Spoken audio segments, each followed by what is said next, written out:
Игорь Васильевич, мы посмотрели только что шоу X-Factor, и мы безумно расстроены. Ведь ушел ваш последний конкурсант.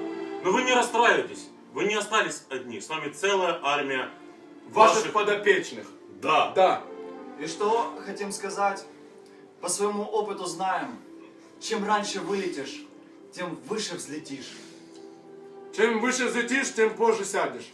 А ты позже сядешь, тем раньше вылетишь. Да.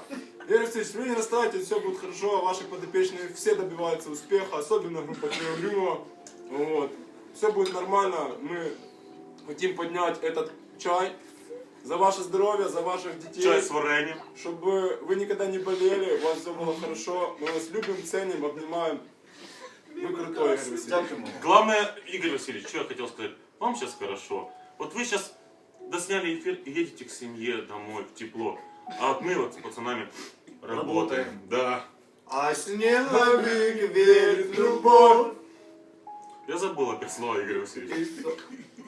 За вас, за Игоря Васильевича. Давай, Сенсей. Игорь Васильевич. Сенсей, ну понял, там типа... Сенсей. Сплинтер. За Так, тебя. вот так вот сделать, знаешь, там... Типа, Хаджиме, Игорь Васильевич сам. Сан-сан. Давайте за Игоря Васильевича. Чаю с вареньем, пацаны. Компот. Компот, да. Вот так и живем. А что?